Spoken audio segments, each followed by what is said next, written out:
કોઈ સ્ટેટમેન્ટ્સ હોય જ છે. અને બીજી એપ્રિલ હવે નજીક આવી રહી છે. હવે આઈ ડોન્ટ નો કઈ રીતના આપણે સમજવું જોઈએ એમના જે સ્ટેટમેન્ટ્સ છે. એમના સ્ટેટમેન્ટ્સમાં ઇન્ડિયાનું નામ જરૂરથી હોય છે અને કહ્યું છે કે ડોન્ટ ટેક મી લાઇટલી, અમે બહુ કદાચ નેગોશિએટ નહીં કરીએ, અમે ટેરિફ લગાવશું, so on and so forth. કઈ રીતના તમે જોઈ રહ્યા છો 2 એપ્રિલને આપણે કઈ રીતે જોઈ રહ્યા છીએ માર્કેટ્સ? શું એક હજી પણ અહીંયા જટરી છે કે માર્કેટ જે અત્યારના આપણે કરેક્શન ફેઝમાં જોઈ રહ્યા છીએ બિકોઝ ઓવરબોટ છે તો ઓન ઇટ્સ ઓન મૂવ થઈ રહ્યા છે? ઘણો આભાર પ્રીતિ આપનો સૌને.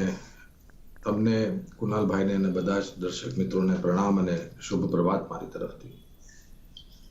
જો જ્યાં સુધી મારું મત હું તમને કહું, અને આ મારું નિજી મત છે પ્રીતિ, મેં ટ્રમ્પ સાહેબની વાતો અને એમની ટિપ્પણીઓ સાંભળવાનું અથવા તો સાંભળીને પ્રતિક્રિયા આપવાનું બંધ કરી દીધું છે અને વાંચવાનું બંધ કરી દીધું છે. હવે જ્યારથી રાષ્ટ્રપતિનો કાર્યકાળ અને ઓવલ ઓફિસમાં જઈને બેઠા છે, ઘણી બધી ટિપ્પણીઓ કરી છે. ટિપ્પણીઓ પર પછી અલગ રીતે પ્રતિક્રિયા આપી, અમુક તારીખ આપી કે આ તારીખે અમે અમુક દેશો પર ટેરિફ લગાડશું, 1 મહિનાની પછી ત્યાં ઘડી સમયસીમા આપી. અને હવે 2 તારીખ જ્યારે નજદીક આવે છે 2 એપ્રિલ, તો 2 દિવસ પહેલા ફ્લેક્સિબિલિટી અને સોફ્ટ જવાની વાતો કરેલી. પછી ગઈકાલે ના અમે એવું કઈ કરશું નહીં. તો આ લોટા જેવું જે કામકાજ કરે છે ને ટ્રમ્પ સાહેબ, એને જોઈને પ્રતિક્રિયા આપવાનું મન નથી થતું. હવે એ પરિસ્થિતિ આવી ગઈ છે. ભાઈ તમારે જે કરવું એ કરો અને છૂટા થાવ ને ભાઈ. તમે આ દરરોજ સવારે ઉઠીને હું આમ કરીશ તેમ કરીશ ને પછી ટિપ્પણીઓ પાછી લે, તો હું તો પ્રતિક્રિયા નહીં આપું, કારણ કે મને નથી લાગતું કે સમય એમાં આપણે વ્યર્થ કરવો જોઈએ. 2 તારીખ આવી જવા દો, લાગી જવા દો, અને પછી શું થશે આપણે જઈશું. પણ આ પરિસ્થિતિમાં બી તમે જુઓ, 4 માર્ચે કુનાલભાઈ કદાચ મને થોડી ઘણી મદદ કરી શકે છે.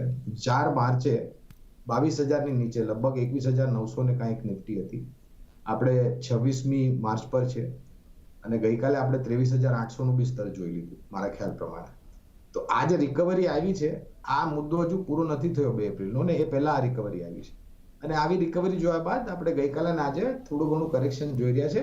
મને લાગે છે કે આ કરેક્શન વધારે પડતું આવતીકાલે જે મહિનાની અને નાણાકીય વર્ષની છેલ્લી એક્સપાયરી છે એફએનઓ સેગમેન્ટમાં, એને લઈને વધારે પડતી છે.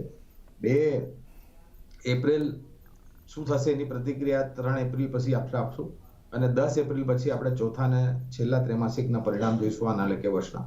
મને એવું લાગે છે કે ચોથા ત્રૈમાસિકના પરિણામ ટ્રમ્પની ટિપ્પણીઓ કરતા ચોથા ત્રૈમાસિકના પરિણામ વધારે પડતું સારો આપી શકે છે આપણને. તમે કારોબાર કરતા હો તો તમારી બુદ્ધિમત્તાનો પ્રયોગ કરીને કામકાજ કરો. રોકાણકાર હો તો આપણે 22,000 ની નીચી સપાટીમાં બી કીધેલી અને 23,600 ની સપાટીમાં બી કહીશ કે લાંબા ગાળા માટે રોકાણની બહુ જ મોટી તક છે શેર બજારમાં.